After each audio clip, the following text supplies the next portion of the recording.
श्री सच्चिदानंद सद्गुरु साईनाथ महाराज की जय। सद्गुरु श्री साईनाथुनि शरद बाबूजी की जय।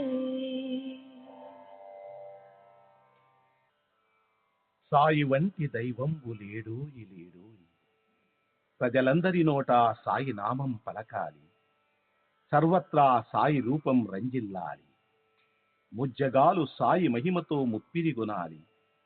సాయి పదరవళులు మన హృదయ కుహరంలోని నిశ్శబ్ద నిశీధిలో ప్రతిధ్వనించాలి.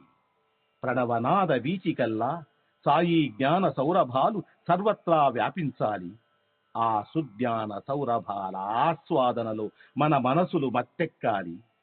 సాయి ప్రేమామృత ధారలు అంతటా నిరంతరం వర్షించాలి. ఆ ప్రేమామృత ధారలలో తడుస్తూ, ఆ జ్ఞాన సౌరభాల మత్తులో ఆనందంగా నర్తిస్తూ సాయి వంటి దైవంబు లేడోయి లేడోయి అని అందరూ ఏకకంఠంతో గానం చేయాలి. అదే నా ఆశ, ఆశయం, ఆకాంక్ష. అదొక మధుర స్వప్నం. ఆ స్వప్న సాఫల్యం కోసం శ్రీ సాయినాథుని అనన్య ప్రేమతో, ఆర్ద్రతతో ప్రార్థించటమే మనం చేయగలిగింది, చేయవలసింది. Shri Babuji.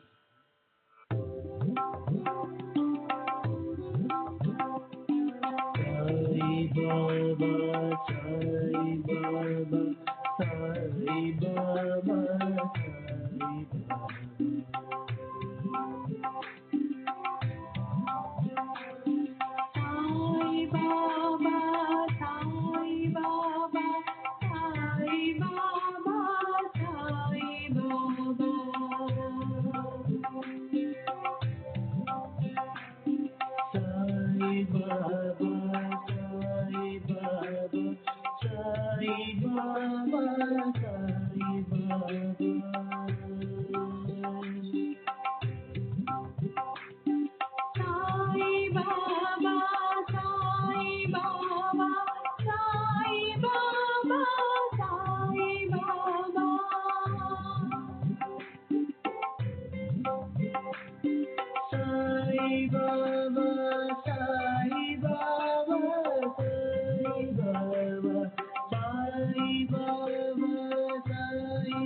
Baba, Sai Baba, Sai Baba, Sai Baba.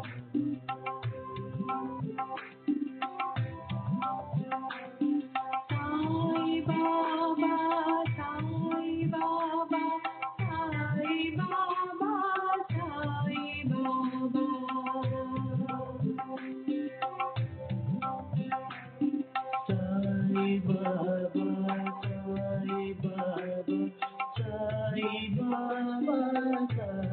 Baba.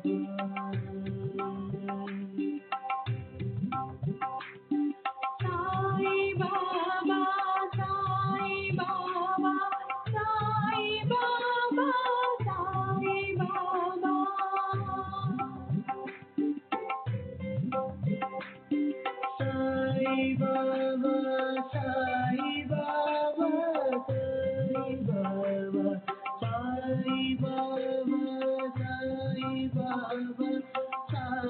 Baba, Sai Baba.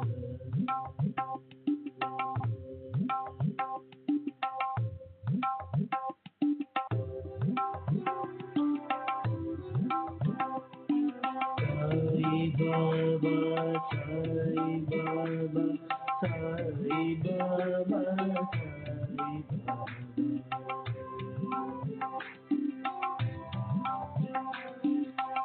Sai Baba,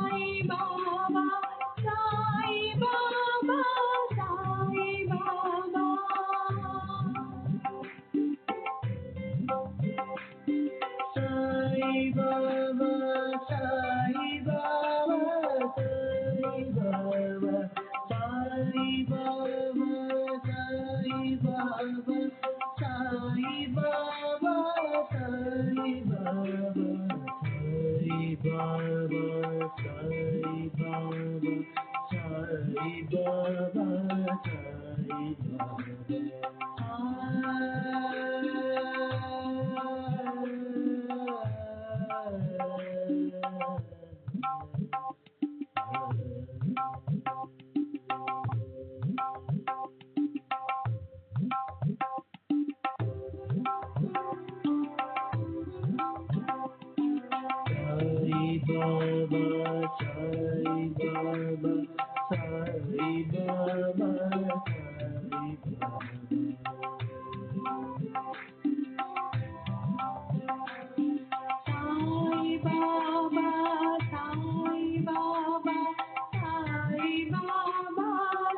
Sai Baba,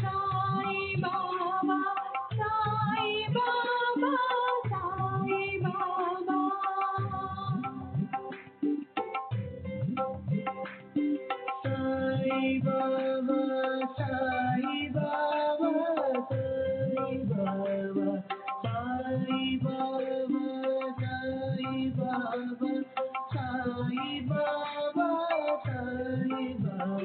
Sai Baba, Sai Baba, Sai Baba, Sai Baba, Sai Baba, Sai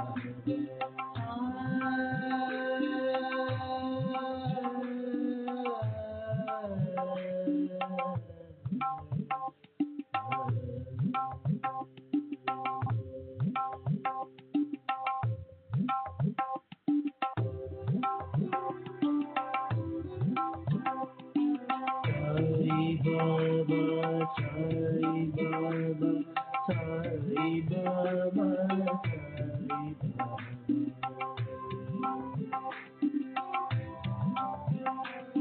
Sai Baba. Sai Baba, Sai Baba, Sai Baba, Sai Baba,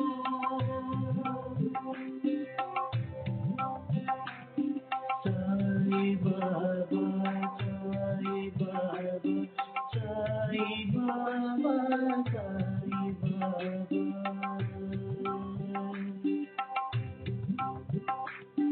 Sai Baba, Sai Baba, Sai Baba, Sai Baba, Sai Baba, Sai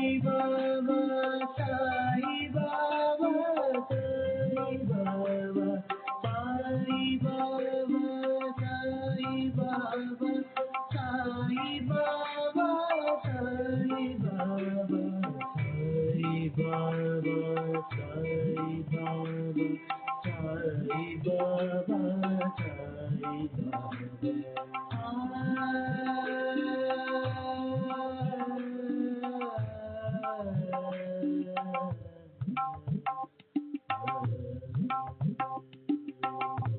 Sai Baba,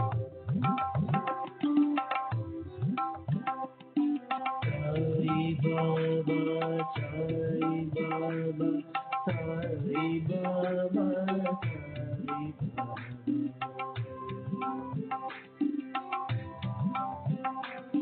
Sai Baba, Sai Baba, Sai Baba, Sai Baba, Sai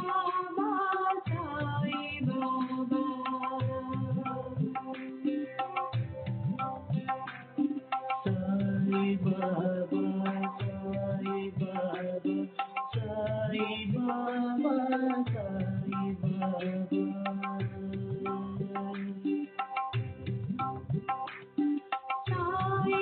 Baba, Sai Baba, Sai Baba, Sai Baba,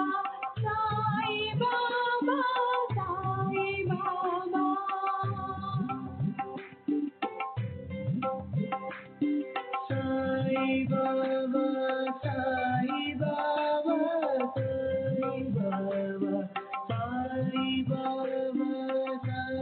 Baba, Sai Baba, Sai Baba, Sai Baba, Sai Baba, Sai Sai Baba, Sai Baba, Sai Baba,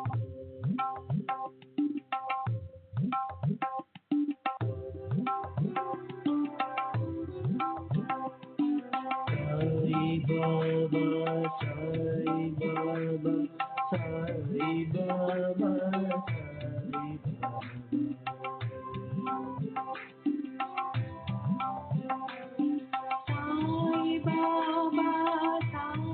Baba, Sai Baba, Sai Baba,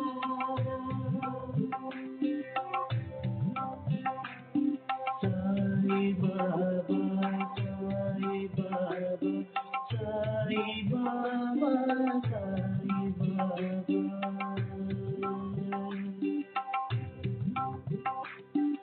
Sai Baba, Sai Baba, Sai Baba, Sai Baba, Sai Baba, Sai Baba, Sai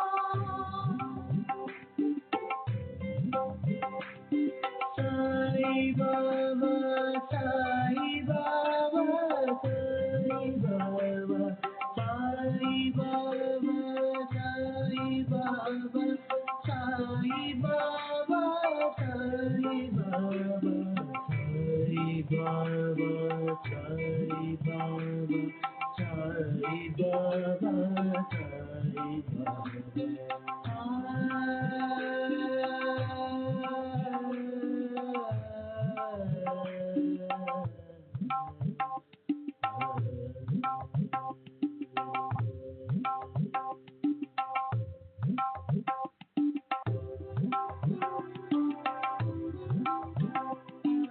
Baba.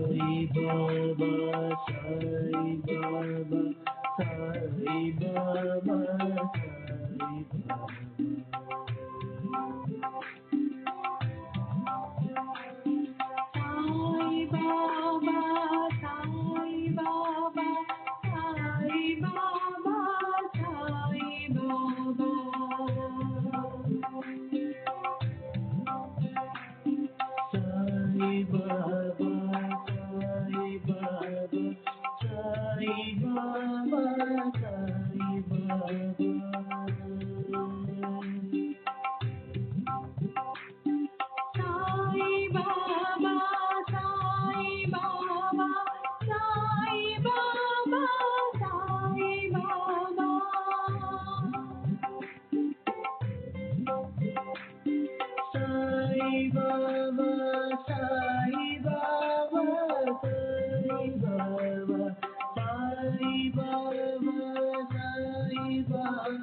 Shri सच्चिदानंद सद्गुरु साईनाथ महाराज की जय।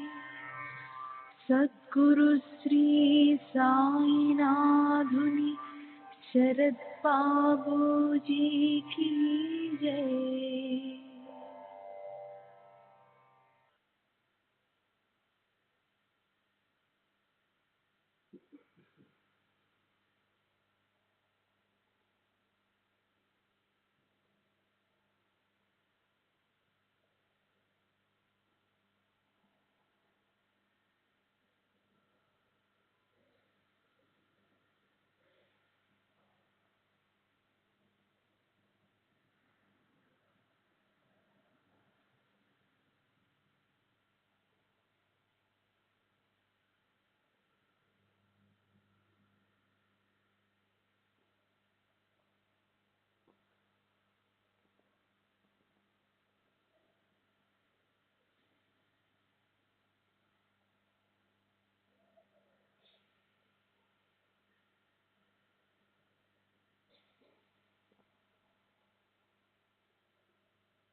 श्री सच्चिदानंद सद्गुरु साईनाथ महाराज की जय। सद्गुरु श्री साईनाथुनि शरद बाबूजी की जय।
श्री सच्चिदानंद सद्गुरु साईनाथ महाराज की जय।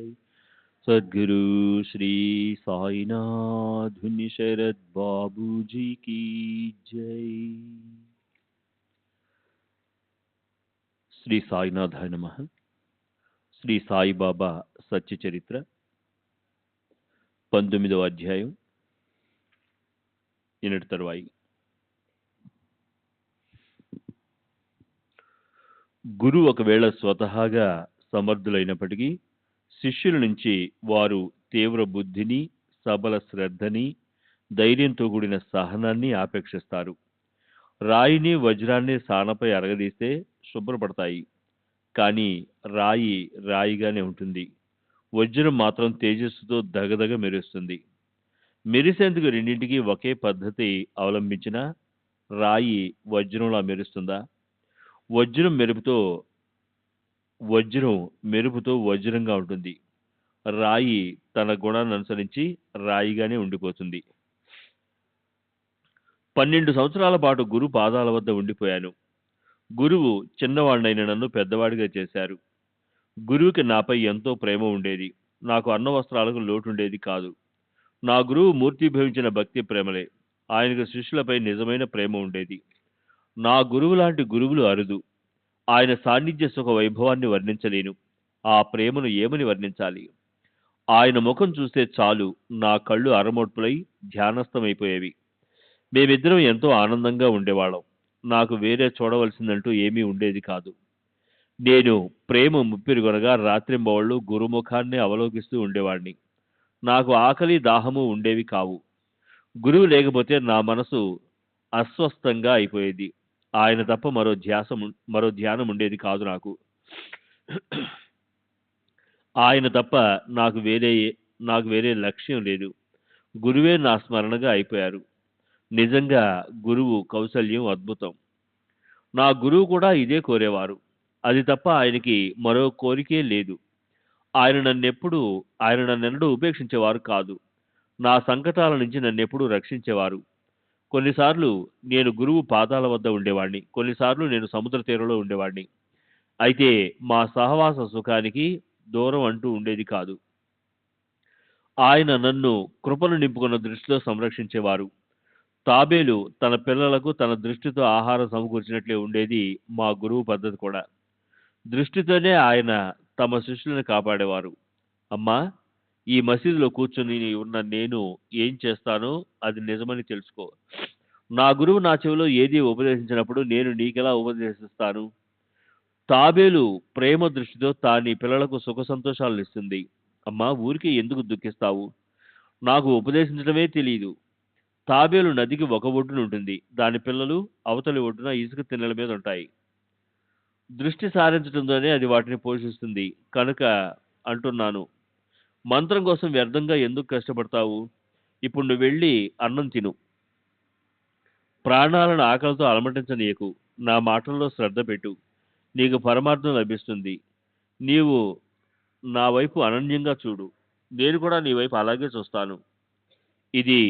ఇది తప్ప నాకు నా గురువేమీ ఉపదేశించలేదు.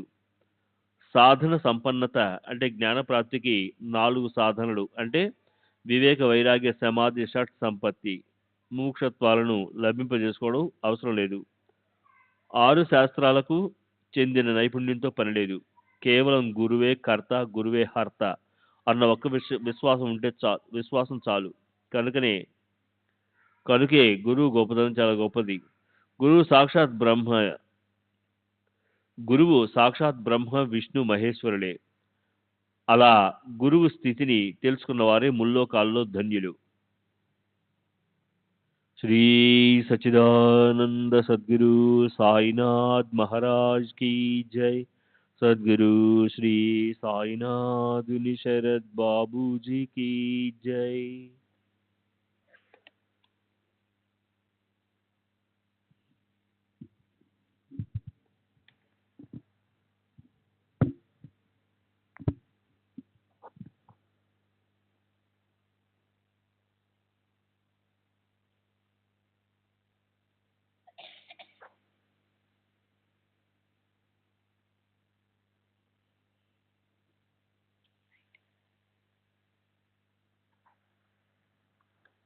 ఈ ప్రకారంగా ఆ వృద్ధురాలికి బాబా బోధించిన తర్వాత ఆ విషయం ఆమె హృదయంలో ముద్రించుకుపోయింది.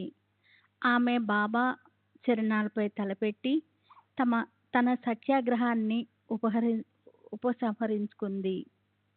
మొదటి నుంచి ఈ కథను విని అది నా మనసులోని ఆలోచనకు సంబంధించిందని తెలుసుకొని అది నాకు ఉపయోగపడదని భావించి నా మనసుకి ఆనందము, ఆశ్చర్యము కలిగాయి. బాబా చేసిన ఈ లీల చూసి పరమానందంతో నా కంఠం పూడుకుపోయింది. ప్రేమ పరవళతో ఉప్పొంగింది. ఆ ఉత్తమ ఉపదేశం నా మనసులో అతుక్కుపోయింది. నా కంఠము గద్గతమవటం చూసి మాధవరావు నాతో ఇలా అన్నాడు. చెప్పండి అన్నా సాహెబ్, ఎందుకలా కంట తడి పెడుతున్నారు? ఎందుకలా కూర్చుండిపోయారు? బాబా కథలు లెక్కలేనన్ని ఉన్నాయి. ఎన్నని చెప్పను?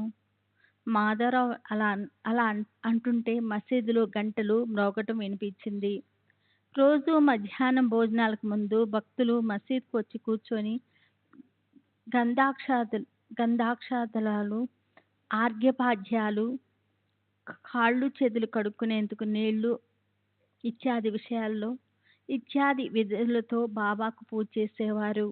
ఆ తర్వాత బాపూసాహెబ్ జోగు పంచహారతి తీసుకొని బాబాకి భక్తి ప్రేమలతో హారతినిచ్చేవారు. భక్తులు హారతి పాడేవారు. హారతిని నిర్దేశిస్తూ ఆ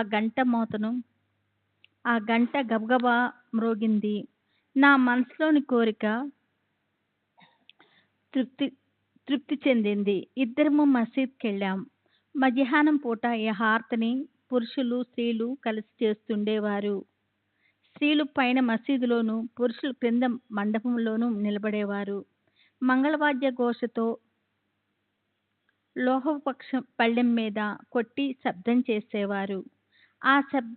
ఆ చప్పుళ్ళలో అత్యంత హర్షంతో నిండిన ఉచ్చస్వరంతో అందరూ కలిసి హారతినిచ్చేవారు. మేము మండపం ద్వారం దగ్గరికి చేరాము. అప్పుడు హారతి గొప్పగా జరుగుతుంది. మసీదు మెట్లు పురుషులతో నిండిపోయాయి. పైకి పోవటానికి కొంచెం కూడా చోట్లేదు. నా మనసుకి ఇలా అనిపించింది. హారతి అయ్యే వరకు క్రిందే ఉండాలి. హారతి అయ్యాక ఇతర భక్తులతో కలిసి పైకి బాబా దగ్గరికి వెళ్ళాలి. నా మనసులో ఇలా అనిపించడం నిజమే. కానీ మాధవరావు స్వయంగా మెట్ల మీదకి వెళ్ళి చేత్తో నన్ను కూడా లాగాడు. నన్ను బాబా వద్దకు తీసుకెళ్ళాడు. బాబా తమ స్థానంలో కూర్చొని హాయిగా చిలుం పీలుస్తున్నారు. ఎదుట జోగు ఎడం చేత్తో గంట వాయిస్తూ పంచహారతితో ఆయన్ని హారతిస్తున్నాడు. అలా హారతి వైభవోహితంగా జరిగేటప్పుడు మాధవరావు బాబాకి ఎదురుగా కుడివైపు తాను కూర్చొని నన్ను కూడా కూర్చోబెట్టాడు. అప్పుడు శాంతమూర్తి, సత్పురుషులు, మకుటమణి బాబా మధుర మంజల స్వరంతో నాతో, శ్యామారావు నాకిచ్చిన దక్షిణ నాకివ్వు అన్నారు. నేనిలా అన్నాను, బాబా, ఈ శ్యామారావు ఇక్కడే ఉన్నాడు. అతను దక్షిణకు బదులు నమస్కారాలిచ్చి, ఇవే నా 15 రూపాయలు, ఇవి బాబాకివ్వు అన్నారు. అందుకు బాబా ఇలా అన్నారు, సరే, వాటినిటివ్వు. ఏదైనా మాట్లాడుకున్నారా? ఇద్దరూ ఏమైనా అనుకున్నారా? మీరు ఏం మాట్లాడుకున్నారో అదంతా నాకిప్పుడు చెప్పు. నమస్కారాల సంగతి అటుండని, అతనితో ఏం మాట్లాడావో అదంతా పూర్తిగా నాకు వినిపించు. ఆ విషయాలు చెప్పాలని నాకెంతో కోరికగా ఉంది. కడుపులో ఆనందం ఇమడటం లేదు.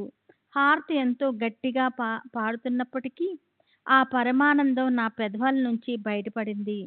తలగడికి చేరగలబడి కూర్చున్న బాబా నా మాటలు వినేందుకు ముందుకు వంగారు. నేను కూడా బాబా ముందుకు వంచి చెప్పటం మొదలుపెట్టాను.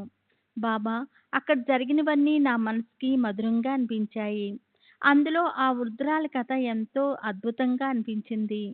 బాబా, శ్యామారావు ఈ కథ చెప్పినప్పుడు మీ కరుణ నాకు కనిపించింది. ఈ కథారూపంతో మీరు నాపై అనుగ్రహం చూపినట్లు నాకు నిశ్చయం కలిగింది. దానికి బాబా ఎంతో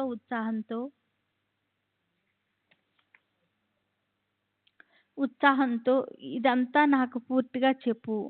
ఈ అద్భుతమేమిటో, ఆ అనుగ్రహం ఏమిటో చూద్దామన్నారు. ఆ సంగతి నేనిప్పుడు విన్నాను అని నా మనసులో నా కథంతా ముద్రించిపోయింది. దాన్ని నేను ఆపకుండా బాబాకి చెప్పేశాను అని. ఇది విని బాబా మనోవృత్తి ప్రసన్నంగా అనిపించింది. శ్రీ సచ్చిదానంద సద్గురు సాయినాథ్ మహారాజ్ కీ జై. సద్గురు శ్రీ సాయినాథ్ బాబూజీ కీ జై. ఈ ప్రకారంగా జరిగిందంతా నేను చెప్పాను. బాబా కూడా దాన్ని శ్రద్ధగా విన్నారు. వెంటనే ఆయన నాతో ఇలా అన్నారు, "ఇది గొప్ప అమూల్యమైనది. దీన్ని బాగా గుర్తుంచుకో." తరువాత ఎంతో ఉల్లాసంగా మళ్ళీ ఆయన ఇలా ప్రశ్నించారు, "ఈ సంగతి ఎంత మధురంగా ఉంది. నీ మనసులో అది బాగా నాటుకుపోయింది కదా! నిజంగా దాని అర్థమేమిటో నీకు బోధపడిందా?"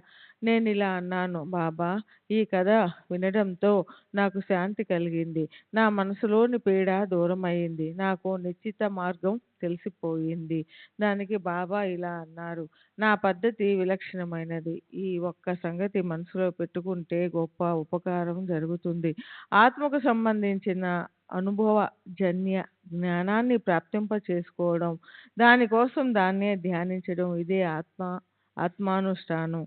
దాని ప్రీతి కోసం చేసే పని అవుతుంది. అందువల్ల వృత్తికి తృప్తి కలుగుతుంది. సర్వ ఇచ్ఛాల నుంచి ముక్తి కలిగి సర్వ ప్రాణుల్లో ఉండే పరమేశ్వరుని మనసులోకి రానిస్తే ధ్యానం చక్కగా జరిగి ప్రాప్తించవలసింది ప్రాప్తిస్తుంది.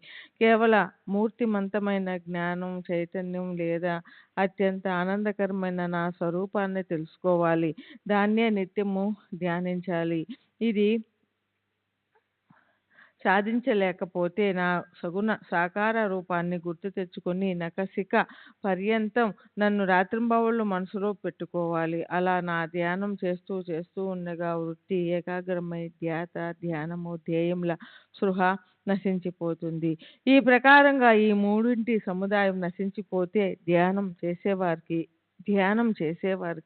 అత్యంత చైతన్యం ప్రాప్తిస్తుంది. ఇదే ధ్యానం చేయడానికి అంతిమ లక్షణం.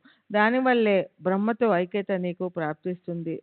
తాబేలు యువతలి తీరంలో ఉంటుంది. పిల్లలు అవతలి తీరంలో ఉంటాయి. వాటికి పాలు లేదా తల్లి ఒడి లభించవు. అయితే కేవలం తల్లి దృష్టే ఆ పిల్లలను పోషిస్తుంది. పిల్లలు తల్లిని సదా ధ్యానిస్తూ ఉండవలసి వస్తుంది.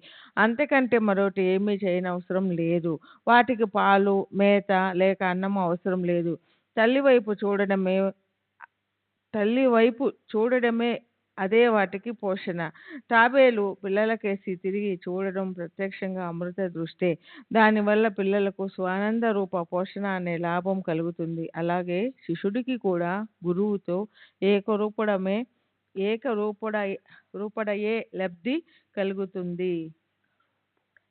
ఏకరూపుడయ్యే లబ్ధి కలుగుతుంది. శ్రీ సచ్చిదానంద సద్గురు సాయినాథ్ మహారాజ్ కీ జై. సద్గురు శరత్ బాబూజీకి జై. అలాగే శిష్యుడికి కూడా గురువుతో ఏకరూపుడయ్యే లబ్ధి కలుగుతుంది. ఈ ప్రకారంగా సాయిబాబా నోటి నుంచి మాటలు వెలువడినప్పుడు హారతి కూడా అయిపోయింది. అందరూ శ్రీ సచ్చిదానంద సద్గురు సాయినాథ్ మహారాజ్ కి జై అని అరిచారు. నీరాజనం చూపించే విధి పూర్తయింది. హారతి కూడా పద్ధతి ప్రకారం ముగిసింది. బాబుసాహెబ్ జోగు తమకు కలకండ అర్పించటానికి వచ్చినప్పుడు బాబా తమ దోసిలి చాచారు. అందులో జోగు నియమానుసారం దోసెడు కలకండను ప్రేమతో సమర్పించి నమస్కరించాడు. బాబా ఆ కలకండ మొత్తం నా చేతిలో పోసి ఇలా అన్నారు, నే చెప్పిన ఈ విషయాన్ని గుర్తుంచుకుంటే నీ స్థితి ఈ కలకండలా అవుతుంది. దానికి నేను బాబాకు నమస్కరించి వారి కృపను కోరాను. ఈ ఆశీర్వాదమే నాకు చాలు. నన్ను రక్షించండి. దానికి బాబా ఇలా అన్నారు, ఈ కథను విని దాన్ని మననం చేయాలి. దాన్ని మళ్ళీ మళ్ళీ చింతన చేయాలి. అంటే దీన్ని చక్కగా గుర్తుంచుకుని మనసులో పెట్టుకుంటే అత్యంత ఆనందం ప్రాప్తిస్తుంది. ఈ ప్రకారంగా నీవు విన్నదంతా నీ మనసులో ఉంచుకుంటే నీకు శ్రేయస్సు కలిగి నీ పాపాలన్నీ ప్రక్షాళనమైపోతాయి. సుడిగాలి వచ్చినప్పుడు సముద్రంలోని అలలు పైకెగిసి పడతాయి. అసంఖ్యంగా బుడగలతో పాటు నురగ తీరానికి వస్తుంది. అలలు, బుడగలు, నురుగు, సుడిగుండాలు ఇవన్నీ ఒక నీటి యొక్క అనేక రూపాలు. ఇదంతా దృష్టి భ్రమే. గాలి శాంతిస్తే అవి కరిగిపోతాయి. ఎందుకు ఇలా జరిగింది? ఇవన్నీ సర్వనాశనం అయ్యాయి అనుకోవాలా? అయితే ఇదంతా మాయ ఆడే ఆట అని, ఊరికే వచ్చిపోయేవే అని తెలుసుకోవాలి. సృష్టికి కూడా అలాగే సృష్టి లయము ఉంటాయి కనుక వివేక సంపన్నులకి వాటిపై ఆసక్తి ఉండదు. వారు నాశ వంతమైన వస్తువులపై ఆసక్తి పెట్టుకోరు, శాశ్వత వస్తువులను పొందుతారు. శ్రీ సచిదానంద సద్గురు సాయినాథ్ మహారాజ్ కి జై. సద్గురు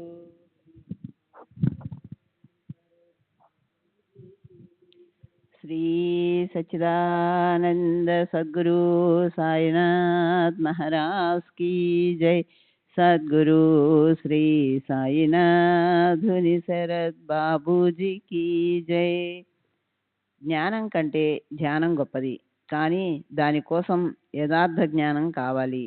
స్వద్వస్తువు బ్రహ్మ గురించి అన్ని విధాల జ్ఞానం లేదా బోధ కలగకపోతే దాన్ని చక్కగా ధ్యానించలేము. ఆత్మ గురించిన చక్కటి అనుభవజన్య జ్ఞానమే జ్ఞానానికి మూలం. దీన్నే అంతర్యామి ఆత్మానుష్ఠానం అంటారు. విశేష ప్రమాణం లేదా స్థితి లేకుండా ఉండేదాన్ని ధ్యానంలోకి ఎలా తీసుకురావాలి? అయితే అంతర్యామి ఆత్మే ఈశ్వరుడే గురువు. ముగ్గురి మధ్య అణువంతైన భేదం లేదు. ఈ ముగ్గురిలో భేదం చూసిన వారు మోసపోతారు.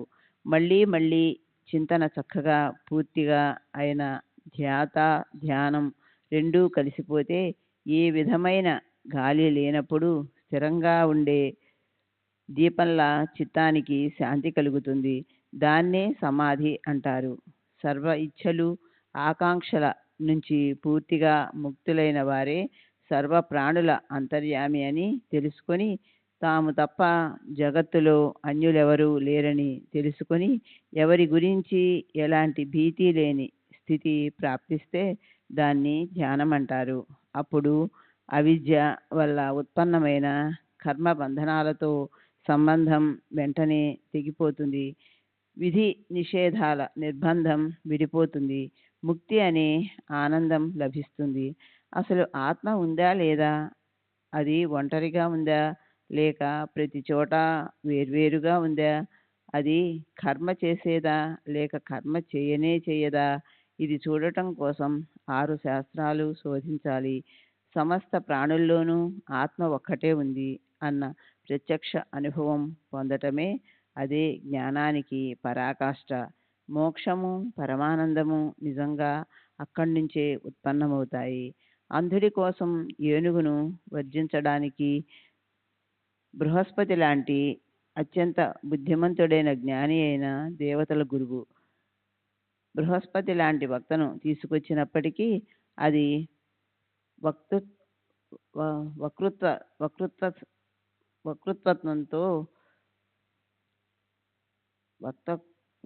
వక్తృత్వంతో ఏనుగు స్వరూపం అతని అవగాహనకు అందదు. వాక్కుతో అగమ్యమైన వస్తువుని వర్ణించలేము. వక్త నోరు, శ్రోతల చెవి పోయిన కళ్ళను తీసుకుని రాగలవా? ఏనుగు నిజ స్వరూపాన్ని చూడడానికి కేవలం కళ్ళే ఉపయోగపడతాయి. కళ్ళు లేకపోతే అంధుడి అనుభవంలోకి ఏనుగు ఎలా వస్తుంది? అలాగే గురువు దివ్య నేత్రాలనిచ్చినప్పుడే జ్ఞాననిధి లభిస్తుంది. సాయిబాబా స్వతహాగా సంపూర్ణ అనుభవ జ్ఞానానికి నిధి. సాయి స్వరూప జ్ఞానాన్ని యథాతథంగా తెలుసుకోవడమే ఆయన ధ్యానాన్ని దర్శించడం అవుతుంది. అవిద్య, కామము, కర్మ ఈ బంధనాల నుంచి సంపూర్ణంగా విడిపడడానికి మరో సాధన ఏదీ లేదని గుర్తుంచుకో. సాయి నీలోనూ నాలోనూ మాత్రమే కాదు, సర్వ ప్రాణుల్లోనూ ఆయన నిజంగా ఉన్నారు. సూర్యుడు సకల జగత్తులో ఉన్నట్లు అలాగే ఆయన అందరిలోనూ ఉన్నారు. ఇప్పుడు ఆయన సర్వసాధారణమైన అమూల్యమైన మాటలు వినండి. పదే పదే ఆయన చెప్పే ఆ మాటలు గుర్తుంచుకుంటే మీ హితం సదా సర్వదా సఫలమవుతుంది. పూర్వజన్మలో రుణానుబంధం లేకుండా ఎవరూ ఎక్కడికి పోలేరు. కనుక మనుషులే కాదు, పశుపక్షాదులను కూడా చేదరించుకోకూడదు. వచ్చే పోయే వారిని ఆదరించాలి. దప్పిక కొన్న వారికి నీరు, ఆకలి కొన్న వారికి ఆహారం, వస్త్రాలు లేని వారికి వస్త్రాలు, తలదాచుకునేందుకు నీడలేని వారికి కూర్చోవడానికి చోటు ఇస్తే శ్రీహరి సంతోషం కలుగుతుంది. నీ మనసులో వారికి డబ్బివ్వాలి అని అనిపించకపోతే ఇవ్వకు, కానీ వారిపై కుక్కలా మరగవద్దు. ఎవరైనా నిన్ను 100 మాటలు అన్నా నీవు తిరిగి వారికి కటువుగా సమాధానమివ్వొద్దు. సదా సహనం పెట్టుకుంటే అపరిమితమైన సుఖం లభిస్తుంది. ప్రపంచం తలకిందులైనా నీవు చలించకు. నీ స్థానంలో నీవు హాయిగా ఉండి ప్రపంచాన్ని ఆసక్తిగా చూడు. మన మధ్య ఉన్న అడ్డుగోడని తొలగిస్తే వచ్చే పోయేందుకు ప్రశస్త మార్గం ఏర్పడుతుంది. నీది నాది అనే భేదవృత్తే గురు శిష్యుల మధ్య గోడ. దాన్ని నిశ్చయంగా పడేయకపోతే వారిలో ఐక్యస్థితి ప్రాప్తించడం కష్టం. అల్లా మాలిక్ అనే నామస్మరణ తప్ప మనని ఎవరు సంరక్షించరు. ఆయన చేతులు అలౌకికము, అమూల్యము, అనూహ్యము.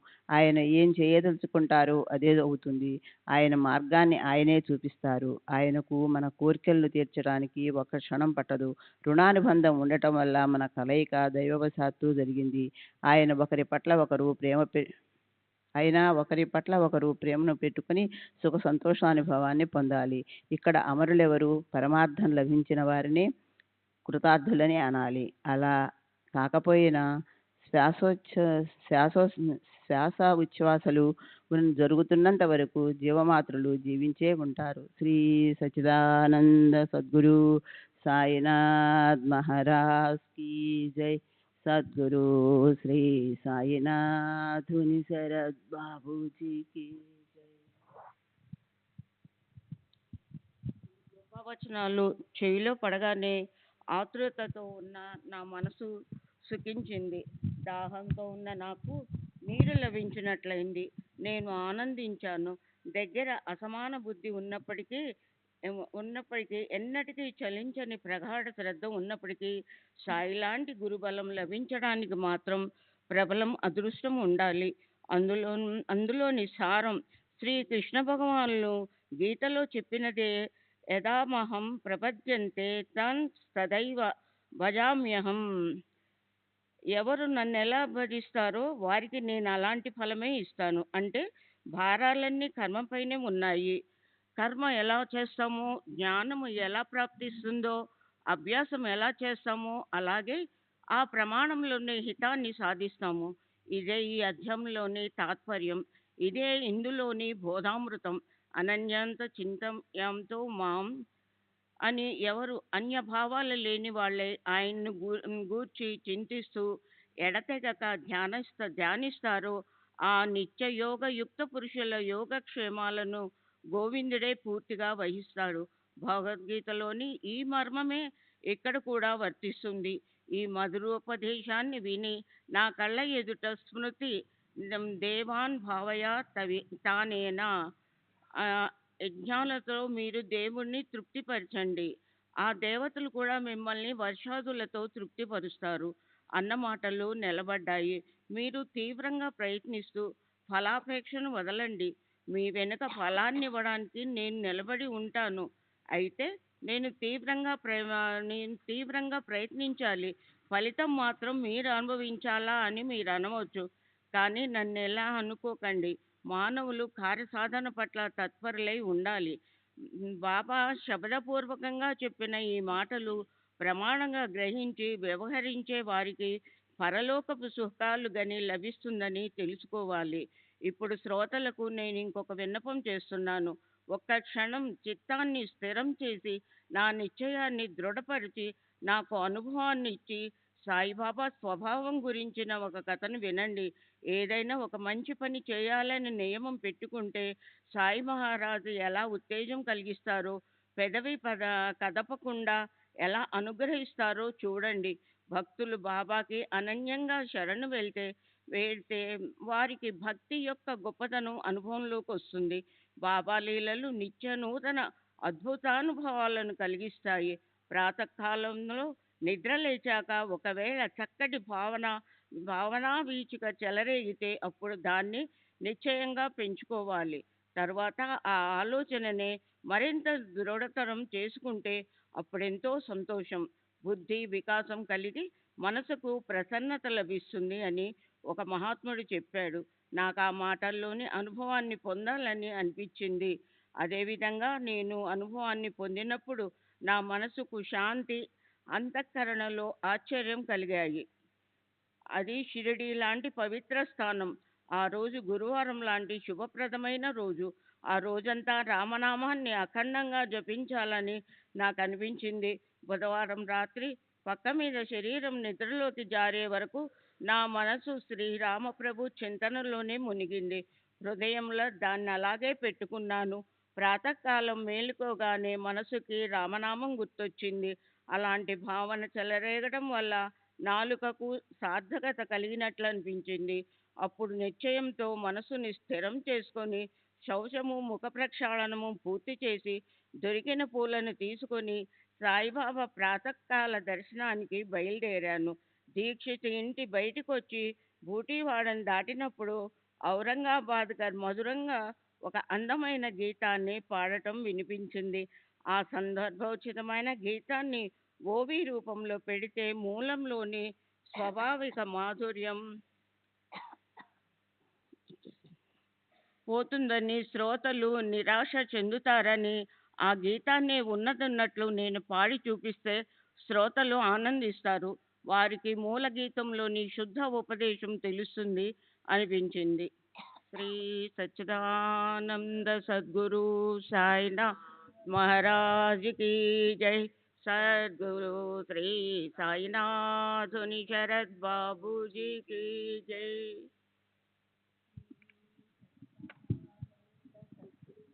साईनाथ महाराज की जय. सद्गुरु श्री साईनाथुनि शरद बापू जी की जय.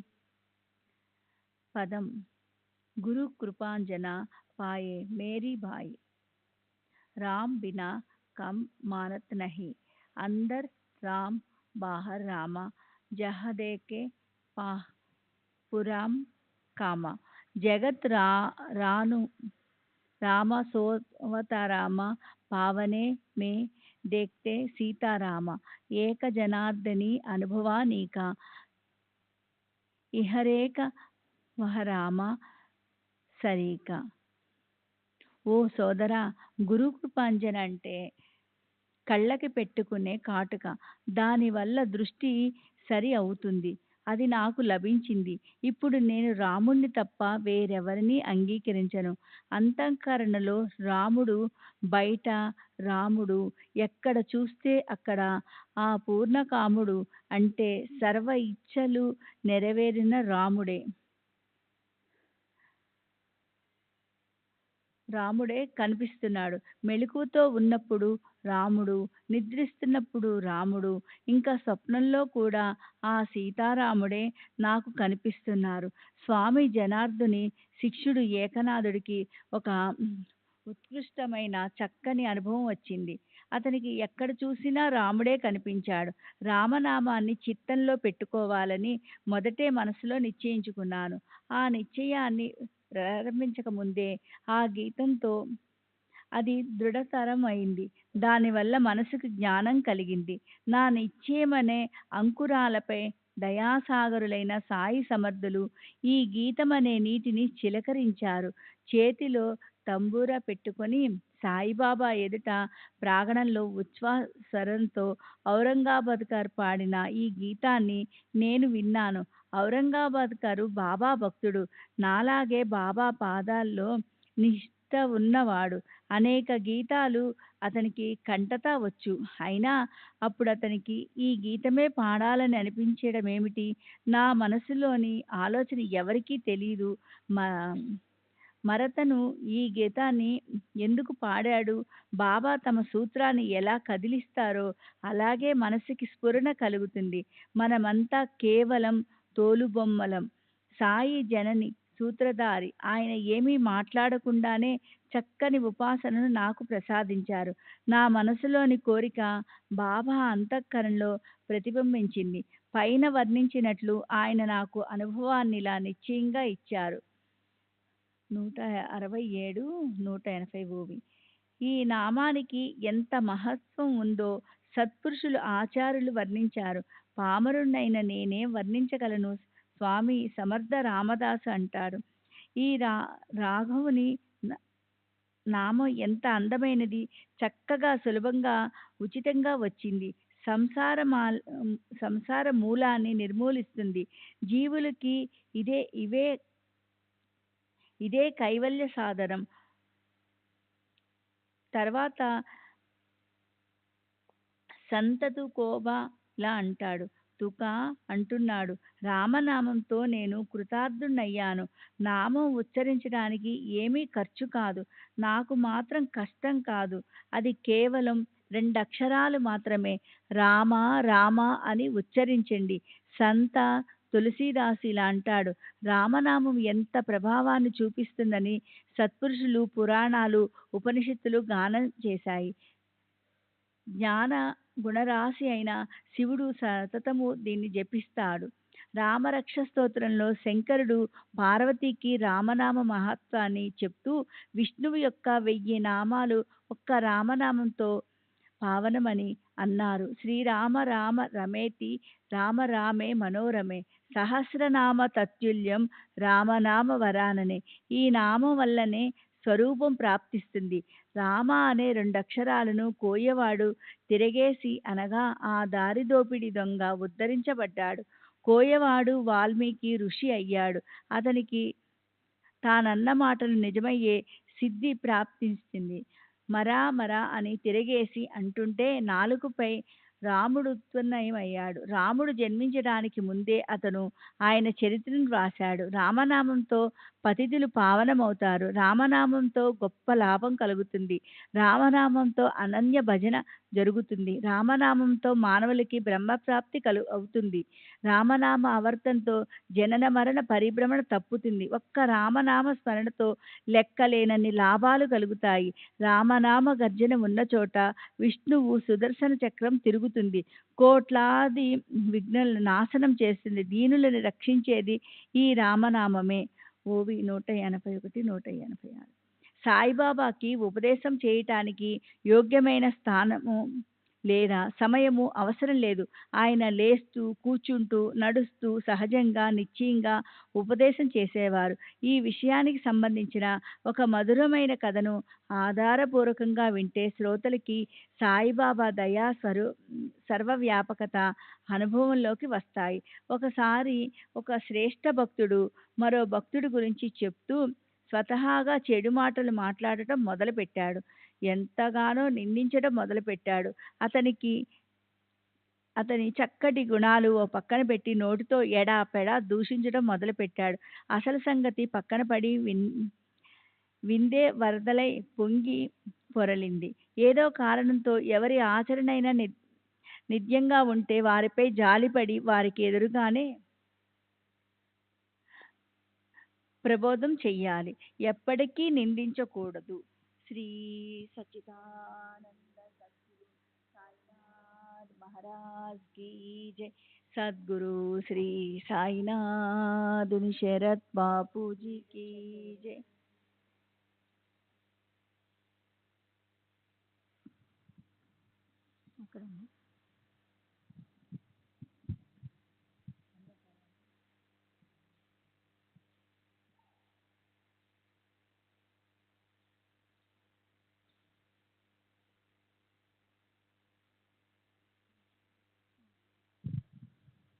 శ్రీ సచ్చిదానంద సద్గురు సాయినాథ్ మహారాజ్ కీ జై. సద్గురు శ్రీ సాయినాథుని శరత్ బాబూజీ కీ జై. సాయిబాబా ఉపదేశం చేయటానికి యోగ్యమైన స్థానము లేదా సమయము అవసరం లేదు. ఆయన లేస్తూ, కూర్చుంటూ, నడుస్తూ సహజంగా, నిశ్చయంగా ఉపదేశం చేసేవారు. ఈ విషయానికి సంబంధించిన ఒక మధురమైన కథను ఆధారపూర్వకంగా వింటే శ్రోతలకు సాయిబాబా దయ, సర్వవ్యాపకత అనుభవంలోకి వస్తాయి. ఒకసారి ఓ శ్రేష్ఠ భక్తుడు మరో భక్తుడి గురించి చెప్తూ స్వతహాగా చెడు మాట్లాడడం మొదలుపెట్టాడు. ఎంతగానో నిందించడం మొదలుపెట్టాడు. అతని చక్కటి గుణాలు ఓ పక్కన పెట్టి నోటితో ఎడాపెడా దూషించడం మొదలుపెట్టాడు. అసలు సంగతి పక్కనున్నది. నిందే వరదలై పొంగిపోతోంది. ఏదో కారణంతో ఎవరి ఆదరణైనా నింజంగా ఉంటే వారిపై జాలిపడి వారికి ఎదురుగానే ప్రబోధం చేయాలి. ఎప్పటికీ నిందించకూడదు. ఇది అందరికీ తెలిసిన విషయమే. అయితే ఈ నిందించే వృత్తిని అణిచివేద్దామన్నా అనగదు. కడుపులో దాగక అక్కడ నుంచి గొంతులోకి వచ్చి ఆపై మెల్లమెల్లగా పెదవులపైకి పాకి సుఖంగా బయటకొస్తుంది. నిజంగానే నిందించే వారి లాంటి ఉపకారాలు ముల్లోకాలు వెదికినా కనిపించరు. వారిచే నిందించబడే వారికి వీరు అనేక రకాలుగా శుభం కలిగిస్తారు. కొందరు కుంకుడుకాయలతో, కొందరు సబ్బు మొదలైన సాధనాలతో, కొందరు స్వచ్ఛమైన నీటితో మాలిన్యాన్ని కడిగేస్తారు. అయితే నిందించేవారు తమ నాలుకతో ఇతరుల మాలిన్యాన్ని కడిగేస్తారు. ఇతరులకల్లా చేస్తూ తమ మానసిక అధోగతిని సహించేవారు చేసే ఆ అపకారం చాలా గొప్పది. నిందించేవారు నిజంగా ఎంతో వందనీయులు. తాము నిందించే వారిని వీరు అడుగడుగునా సావధానులను చేస్తారు. నింద నిమిత్తంతో వారి దోషాలు వారికి తెలుపుతారు. భవిష్యత్తులో రాబోయే అనేక రకాల అనర్థాలను వాళ్ళు తప్పిస్తారు. వారి అహంకారాన్ని, వారి ఉపకారాన్ని గురించి నేనెంతని స్తుతించను. వారి మహత్వాన్ని సారు సత్పురుషులు అనేక రకాలుగా వర్ణించారు. ఆ నిందించే వారికి నా నమస్కారాలు. సాయినాథ్ మహారాజ్ కీ జై. సద్గురు శ్రీ సాయినాథుని శరత్ బాబూజీ. ఆ భక్తుని నింద ఎక్కువగా రావటం చూసి వినేవాళ్ళకి అసహ్యం కలిగింది. వారందరూ బాబా దర్శనం కోసం మసీదుకు బయలుదేరారు. నిందించే భక్తుడు శౌచం కోసం కాలువ దగ్గరికి వెళ్ళాడు. సాయిబాబా సర్వజ్ఞులు, భక్తులకు సరిగ్గా సమయానికి శిక్షణనిచ్చేవారు. తర్వాత ఆయన ఏం చేశారు వినండి. భక్తులతో కలిసి బాబా లెండికి బయలుదేరినప్పుడు బాబా ఆ నిందించే భక్తుడి గురించి అడిగారు. దానితో భక్తులు ఇలా అన్నారు: అతను కాలువ దగ్గరకు శౌచానికి వెళ్ళాడు. తమ కార్యక్రమం ముగిసిన తర్వాత బాబా లండి నుంచి తిరిగి వచ్చారు. కాలువ దగ్గర నుంచి ఆ నిందించిన భక్తుడు కూడా ఇంటికెళ్లేందుకు తిరుగుముఖం పట్టాడు. దారిలో అతను బాబాకి ఎదురయ్యాడు. అప్పుడేం జరిగిందో విచారపూర్వకంగా వినమని శ్రోతలను నేను చేతులు జోడించి అడుగుతున్నాను. అక్కడే ఓ కంచె పక్కన గ్రామంలోని ఓ పంది జనుల మనాల్ని మధురమైన పిండి వంటలాగా ప్రేమతో ఇష్టంగా మనసారా తినడాన్ని తమ చేత్తో బాబా ఆ భక్తుడికి చూపించి ఇలా అన్నారు: చూడు, ఆ పంది నాలుకకి అదెంత మధురంగా అనిపిస్తుందో. జనుల మలాన్ని కెలికి తన ఆప్తులని కోపంతో తరిమేస్తూ తన కోరికను యథేచ్ఛగా తీర్చుకుంటుంది. గొప్ప పుణ్యంతో ప్రాప్తించిన ఈ మానవ జన్మను ఈ ప్రకారముగా వ్యర్థం చేసుకునేవారు తమకు విఘాతం కలిగించుకుంటారు. అలాంటి వారు ఈ షిరిడీ నుంచి ఏం ప్రయోజనం పొందగలరు? బాబా ఇలా మాట్లాడేటప్పుడు ఆ మాటలు ఆ నిందించిన భక్తుడి అంతఃకరణలో ప్రవేశించి తీవ్రంగా గుచ్చుకొని తూట్లు పొడిచాయి. అతనికి పొద్దున జరిగిన విషయం గుర్తొచ్చింది. అప్పుడు బాబా మాటలు మనసులో గాఢంగా ముద్రించుకున్నాయి. సరే, బాబా సరైన సమయం చూసి భక్తులకు అనేక రకాలుగా ఉపదేశించేవారు. అందులోని సారాన్ని హృదయంలో నిలవుంచుకుంటే పరమార్థం దూరమవుతుందా? నా భగవంతుడు నావాడైతే నాకు మంచం మీదే నే కూర్చున్న చోటే అన్నీ ఇస్తాడు.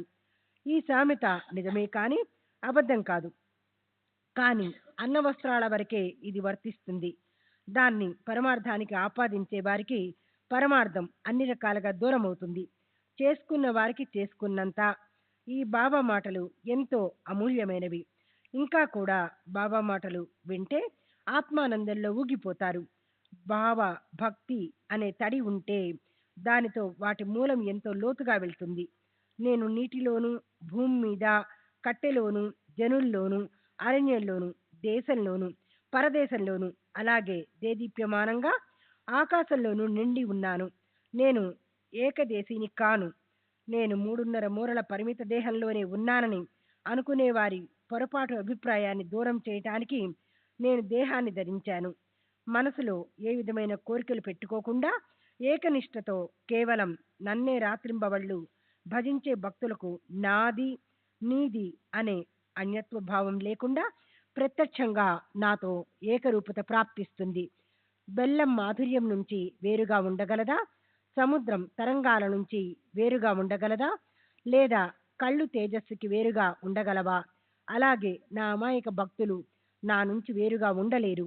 జనన మరణ పరిభ్రమణలు నిశ్చయంగా తప్పించుకోవాలనుకునేవారు ప్రయత్నపూర్వకంగా శాస్త్రాల్లో చెప్పినట్లు సదాచారంతో ఉండి ఏ రకమైన మనోవికారాలను క్షుబ్ధం కానికుండా సదా సర్వదా శాంతిగా ఉండాలి. వారు మనసుకి గుచ్చుకునే లేదా బాధ పెట్టే మాటలను ఏ రకంగానూ అనకూడదు. ఎవరి సున్నితమైన భావనలను దుఃఖం కలిగేలా చేయకూడదు, లేదా ఇతరుల అల్పత్వాన్ని విప్పి చెప్పకూడదు. సదా చక్కని పాపరహిత కర్మల్లో నిమగ్నమవ్వాలి. తన కర్తవ్యంపైనే దృష్టి పెట్టాలి. నా వద్ద మనోబుద్ధులను పెట్టి సమర్థుడినైన నన్ను సతతము స్మరించాలి. అలాంటి వారి దేహానికి ఎలాంటి బాధలు కలిగినా వారు లెక్క పెట్టరు. ఏ రకమైన భీతి ఖచ్చితంగా పెట్టుకోరు.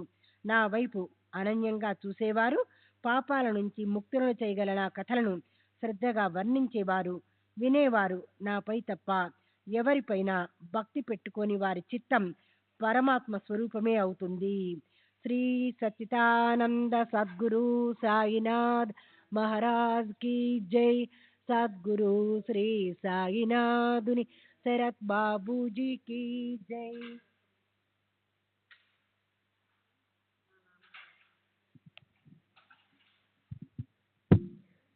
శ్రీ సచ్చిదానంద సద్గురు సాయినాథ్ మహారాజ్ కి జై.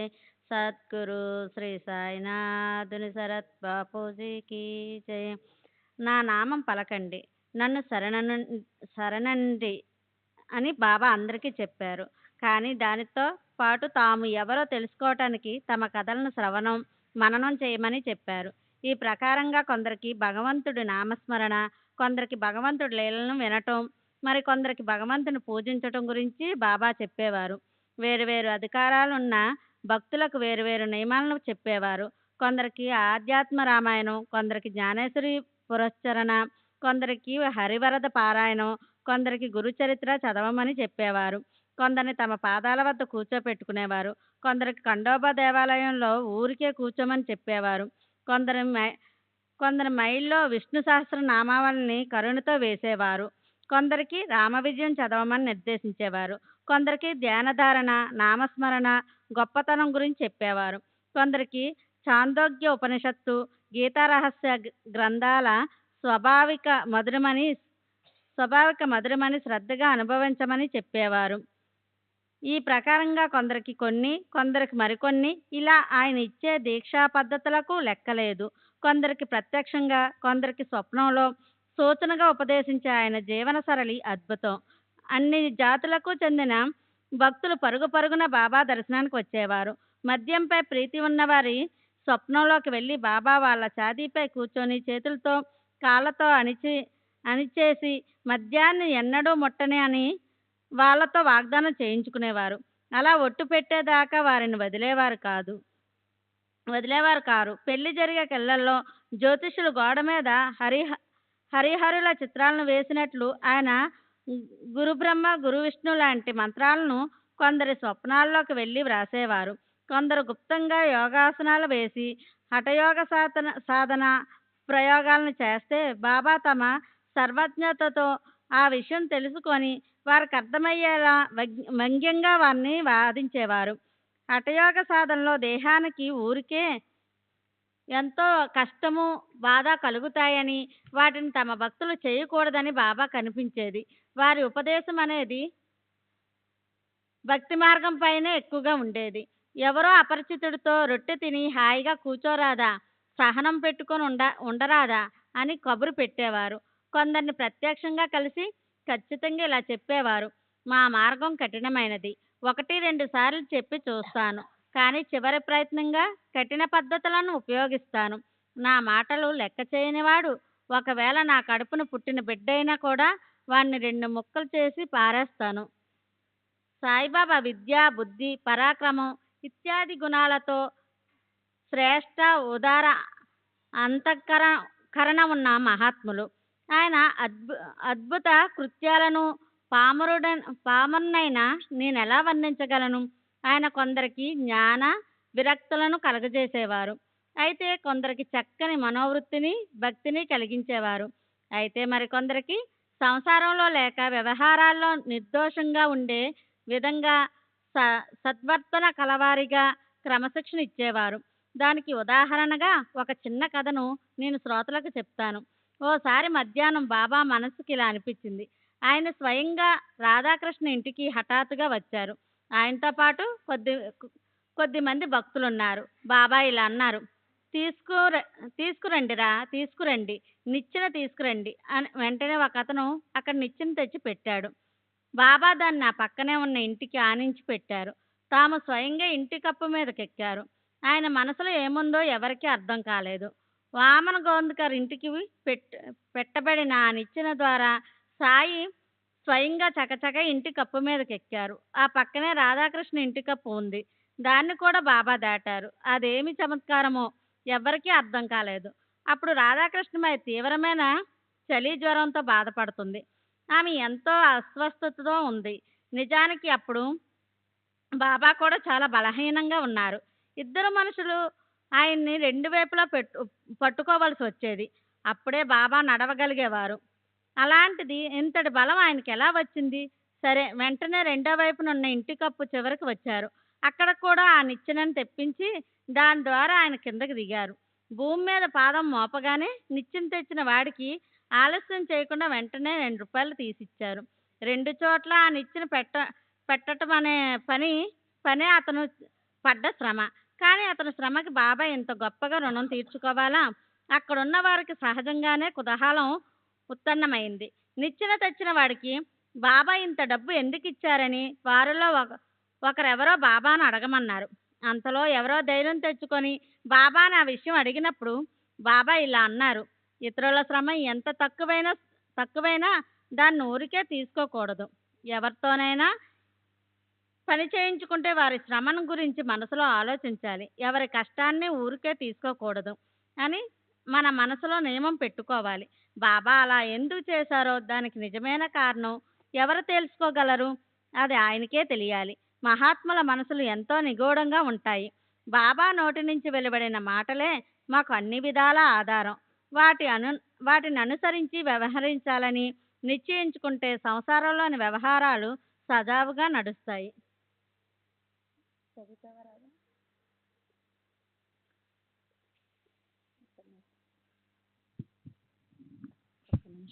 శ్రీ సచ్చిదానంద సద్గురు సాయినాథ్ మహారాజ్ की जय. సద్గురు శ్రీ సాయినాథ్ శరత్ బాపూజీ की जय. శ్రీ సచ్చిదానంద సద్గురు సాయినాథ్ మహారాజ్ की जय. సద్గురు శ్రీ సాయినాథుని శరత్ బాబూజీ की जय. సరే, రాబోయే అధ్యాయంలోని మధురమైన విషయాలు ఈ అధ్యాయం కన్నా మరింత అందంగా ఉంటాయి. ఒక పని మనిషి కూతురు వేదాంతంలోని గూఢ ప్రశ్నను విప్పి చెప్తుంది. దాసగను హరిదాసు అతను సామాన్య జనానీకానికి ఉపకారం చేయడానికి సంస్కృత భాషలోని ఈశావాస్య అనే పేరుగల ఉపనిషత్తుని మరాఠీ భాషలోకి అనువదించాలని నిశ్చయించుకున్నాడు. సాయి కృపతో గ్రంథమైతే వ్రాశాడు. కానీ ఏదో ఒక గూఢార్థం అర్థం కాకపోవటంతో మనసులో సంశయం కలిగింది. బాబా షిరిడీలో కూర్చుని దాన్ని ఎలా తీర్చారు? ఆయన దాసగనుతో ఇలా అన్నారు, నీవు పార్లేకి వెళ్ళినప్పుడు అక్కడ కాకాసాహెబ్ పనిపిల్ల నీ శంకకు సమాధానం ఇస్తుంది. సరే, ఆ అధ్యాయంలో ఈశావాస్య ఉపనిషత్తు అనే కమలం చుట్టూరా వాగ్దేవత సరస్వతి అనే భ్రమరం ఝంకారాలు చేస్తూ తిరుగుతుంది. ఆ కమలం గుబాళించే పరిమళాలని కుశలతతో సేవించి బుద్ధిమంతులైన శ్రోతలు ప్రయోజనం పొందాలి. సరే, రాబోయే అధ్యాయంలో ఇదే చెప్పబడింది. చేయించేవారు దయాసాగరులైన శ్రీ సాయే. శ్రోతలు విశ్రాంతిగా శ్రవణం చేయాలి. అప్పుడు వారికి శుభం కలుగుతుంది. హేమాడ్ పంతు సాయిబాబాకి శరణు వచ్చాడు. అలాగే సమస్త జీవుల్లో ఉండే పరమేశ్వరునిలో లీనమైనాడు. శ్రోతలు నాకు శ్రద్ధాదానం చేయాలి. ఈ సాయి కథల నిరూపణ మధురంగా ఉంటుంది. సర్వులకి శుభమస్తు. ఈ ప్రకారంగా సత్పురుషులు సజ్జనులు ప్రేరణ కలిగించిన భక్త హేమాడ్ పంతు రచించిన శ్రీ సాయి సమర్థుల సత్య చరిత్రలోని మదనుగ్రహం 2 అనే పేరు గల 19వ అధ్యాయం ముగిసింది. శ్రీ సద్గురు సాయినాథార్పణమస్తు. శుభం భవతు. శ్రీ సచ్చిదానంద సద్గురు సాయినాథ్ మహారాజ్ కి జై. సద్గురు శ్రీ సాయినాథుని శరత్ బాబూజీకి జై. చెప్పండి మీ ఇష్టం.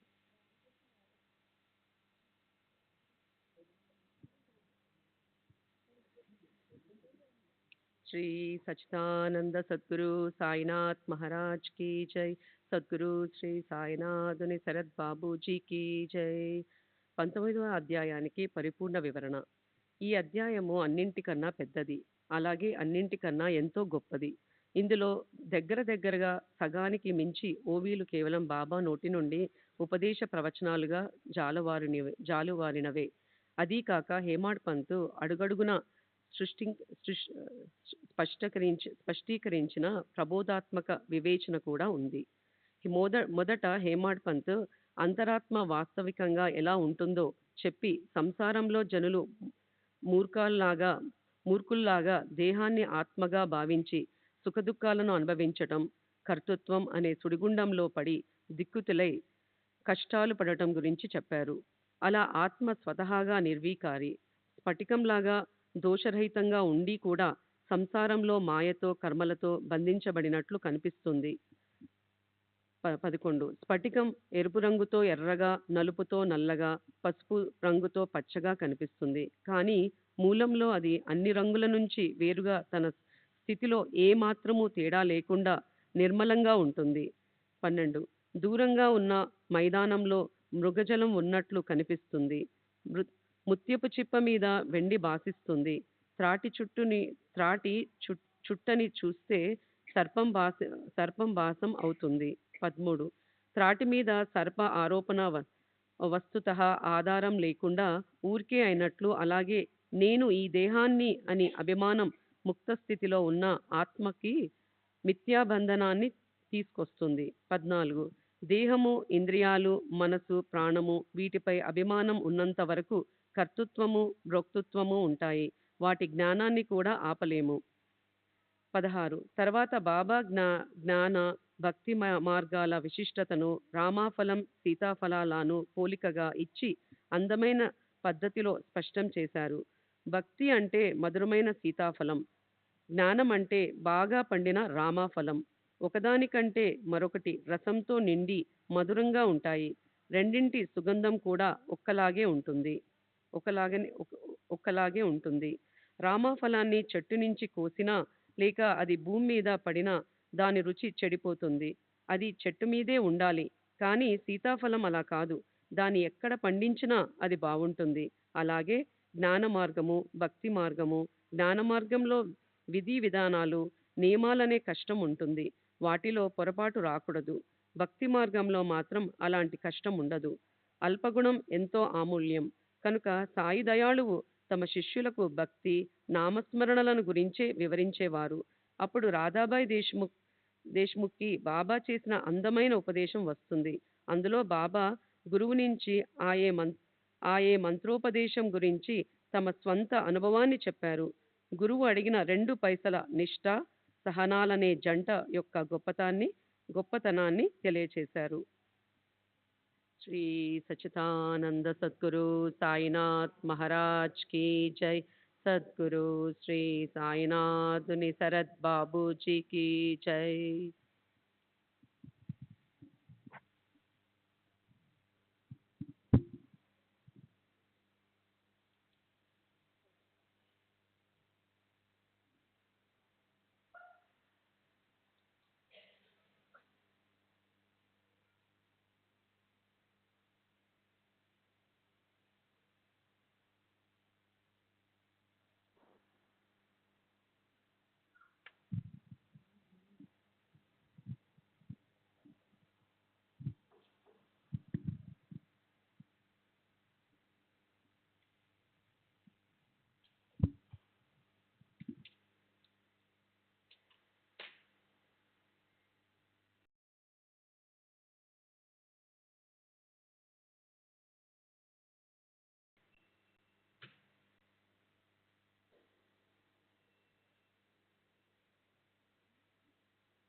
श्री सच्चिदानंद सद्गुरु साईनाथ महाराज की जय। सद्गुरु श्री साईनाथ धुनी शरद बाबू जी की जय। साई रहम नजर करना, बच्चों का पालन करना। साई रहम नजर करना, बच्चों का पालन करना। जाना तुमने जगत पसार, सब ही झूठ जमाना। जाना तुमने जगत पसार, सब ही झूठ जमाना। साई रहम नजर करना, बच्चों का पालन करना। साई रहम नजर करना, बच्चों का पालन करना। मैं अंधा हूँ बंदा आपका, मुझसे पथ दिखलाना। मैं अंधा हूँ बंदा आपका, मुझसे पथ दिखलाना। साई रहम नजर करना, बच्चों का पालन करना। साई रहम नजर करना, बच्चों का पालन करना। दास गण कहे अब क्या बोलूं, थक गई मेरी रसना। दास गण कहे अब क्या बोलूं, थक गई मेरी रसना। साई रहम नजर करना, बच्चों का पालन करना। साई रहम नजर करना, बच्चों का पालन करना। रहमो नजर करो अब मोरे साई, तुम बिना नहीं मुझे माँ बाप भाई। रहमो नजर करो मैं अंधा हूँ बंदा तुम्हारा। मैं अंधा हूँ बंदा तुम्हारा। मैं ना जानू, मैं ना जानू, मैं ना जानू अल्लाह इलाही। रहमो नजर करो, नजर करो अब मोरे साई, तुम बिना नहीं मुझे माँ बाप भाई। रहमो नजर करो काली जमाना, मैंने गमाया। काली जमाना मैंने गमाया। साथी आखिर का, साथी आखिर का, साथी आखिर का, तुम बिना कोई।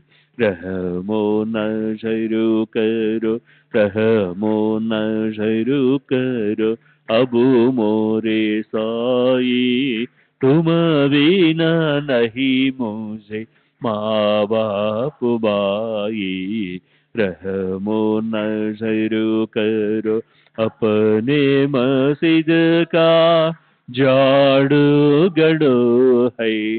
अपने मस्जिद का झाड़ू गड़ो है। मालिक हमारे, मालिक हमारे, मालिक हमारे, तुम बाबा साई। रहमो नजर करो, रहमो नजर करो अब मोरे साई, तुम बिना नहीं मुझे माँ बाप भाई। रहमो नजर करो। श्री सच्चिदानंद सद्गुरु साईनाथ महाराज की जय।